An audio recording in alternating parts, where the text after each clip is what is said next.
All right, guys, we've got a big update when it comes to the Nintendo GameCube service with the Nintendo Switch 2 and more big rumors on what's coming next for Capcom with Resident Evil and somewhat of a disappointing start when it comes to a smaller title for the Nintendo Switch 2 coming out very soon. So let's go ahead and get right into the Nintendo GameCube, Nintendo Classics, adding a classic from the GameCube era, of course, with Chibi Robo. And we're going to get into all the details on that and what we could see in the future from the service. So it's the little robot who wants to bring happiness to all. So the Nintendo GameCube, Nintendo Classics for Nintendo Switch 2, for Nintendo Switch Online plus expansion pack subscribers will add Chibi Robo on August 21st. Nintendo has announced. Now here's an overview of this really weird game that I was never really into back in the day, but people really love this game just because of how different it is. So the little robot who wants to bring happiness to all. Chibi Robo is a 4-inch tall robot who's arrived at the Sanderson house with the goal of helping the family get the most out of life and find happiness. Day or night, he'll help however he can, whether that's by cleaning or looking for lost items. In this chibi action adventure title originally released for the Nintendo GameCube system in 2006, you'll aim for the top of the chibi rankings by gathering happy points and moolah, aka money. It's rumored that Chibi Robo will become Super Chibi Robo if he reaches the top of the rankings, but between a daughter who only speaks in the language of frogs and toys that come alive when humans aren't around, Chibi Robo has his work cut out for him in the mystery-packed Sanderson house. So you guys are checking out the trailer here, and like I stated before, I was never really big on Chibi Robo. It came out in 2006, so that was a very late GameCube game. Everyone was getting excited for the next generation at that time. I know I was getting excited about the Nintendo Wii that was coming out. We obviously had 360 and PlayStation 3, and there was a lot of, I would just say, push or move away from GameCube, PS2, and the original OG Xbox and move into the next generation when it comes to it. So I think that's the reason why I kind of skipped out on that. I was just playing other games and my mind was in a completely different spot in terms of what Chibi Robo was offering, the system that it was on and the time frame. Plus I was doing all sorts of other stuff back then when it comes to football and other things. So for me, it was never even on my radar. But now at this point, about 20 years later, it's on my radar at this point because I'm talking about it right now. So I'm going to check it out. I've heard so many good things about it. Never played Chibi Robo myself, but there are so many people that kind of hail this game as one of the hidden gem unsung classics that definitely deserves more praise and talk when it comes to great GameCube titles. Now, let's get into what else we could see on the service. Now, there's stuff that we know that's coming. Pokemon, we know that Fire Emblem is coming. We know that there are certain select titles that are going to be coming that Nintendo has kind of detailed and already let us know in the first reveal trailer for Nintendo GameCube for Switch 2. But I would love to see some other stuff. Obviously, something like Mario Kart Double Dash would be great.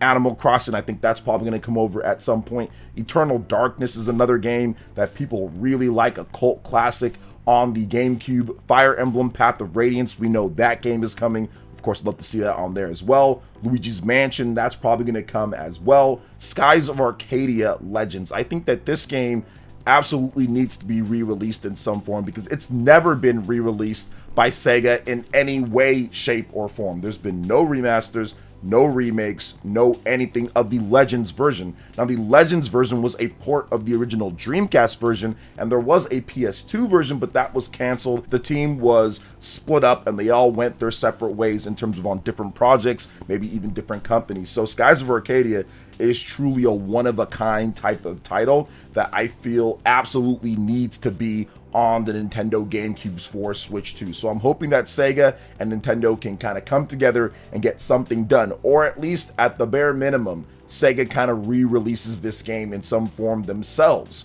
Overall, it doesn't have to be on the service. It can be their own re-release as well as like a Sega Classics or something like that, which they did say that they are going to be getting more into classic revivals, but Skies of Arcadia seems to be absent when it comes down to that. So we'll see what happens with that game in the future. Beautiful Joe 1 and 2, I think that also needs to happen. Beautiful Joe is one of the best GameCube games. It is an incredible 2D action beat 'em up title that plays so smooth, 60 FPS even back then in the early 2000s, early mid 2000s for the two games. So Beautiful Joe is a game that once again is a unsung hero of the GameCube. Very good title, highly rated. People loved it back then, won awards. It was easily one of Hideki Kamiya's best games ever made when it comes to his creation, and I feel that Beautiful Joe is a game that has to be on this Nintendo GameCube service at some point. So once again, Capcom needs to work with Nintendo, get Beautiful Joe 1 and 2 on there. I'm not sure if they're ever going to be doing a remaster or anything of these games, but I would really love for them to put like a remaster package together. Beautiful Joe 1 and 2, nice remaster, 4K 60 on modern platforms. That would be incredible. Or 1080p 120 FPS. That would be so good. So please, let's get something done with Beautiful Joe. What do you guys think about this update with Chibi Robo? I think the full title, they have it on here, Chibi Robo Plug Into Adventure. So there you go. What do you guys think about that? Available on August 21st, 2025. Let me know in the comment section below. But before we get into the next topic, please make sure you hit that like button, subscribe if you are someone new, and click that notification bell to get my videos as soon as they drop. And let me know what GameCube games you want to see on the service next. All right, let's talk about Capcom, because we need to discuss what is going on here with Resident Evil Code Veronica and Resident Evil 0. Apparently, Capcom will be remaking both of these games, and they are set to be released after Resident Evil Requiem comes out in early 2026. So it seems like these games are going to be 2027 and 2028. So let's get into the topic here. So apparently Capcom is going to be focused on bringing some of these older games out remade, as we've seen them do many times before with previous games. Resident Evil 4 Remake is one of my personal favorites, and probably my favorite Resident Evil game of all time, and my favorite remake that they've done of all time as well. So it does seem like Resident Evil leaker Dusk Golem has claimed that Capcom is currently working on remakes of Resident Evil Code Veronica, which is a Dreamcast classic, and Resident Evil 0, which was a GameCube classic as well, and they were released after the next mainline game, Resident Evil Requiem, which is due out in February 2026. Now, he expects these two games to be in 2027 and 2028, but he doesn't know which one. He doesn't know the order of which one's going to come out first. I would guess that they'd probably do Code Veronica first, then do Resident Evil because of release, but who knows on that one. We don't know, and we have to kind of wait and see. So he doesn't really know which one is coming out first, but yeah, it makes sense for them to remake it. I mean, this is probably the biggest no-brainer of them doing that. They've been remaking everything. They've done the originals. They've done multiple times, kind of re-released that with remasters and remakes. They've also done Resident Evil 2. They've done Resident Evil 3. They've done Resident Evil 4. I mean, I'm pretty sure at some point they'll do Resident Evil 5 and Resident Evil 6 and Resident Evil 7, and they'll just remake everything over and over. Capcom's been doing that for a long time now with remakes, remasters, and re-releases, but these two games in particular are kind of more of the cult following Resident Evil games, the hardcore Resident Evil fans that really love the old school style of gameplay, love Resident Evil Code Veronica, and love Resident Evil 0. I played both of these games back in the day when they came out, and I was scared to death. I'll be honest, guys, like, these games scared me, and I had trouble getting through them, and I don't think I ever actually beat Resident Evil 0 completely. I got stuck and I couldn't find my way out, and back then there wasn't any YouTube or anything like that. You just had to go on GameFAQs and read through like scrolls of text, and I got tired of doing that, so I don't think I ever went through that game all the way. Same thing with Resident Evil Code Veronica. I think I ran out of ink ribbons or something happened. I ran out of ammo. I was just getting bodied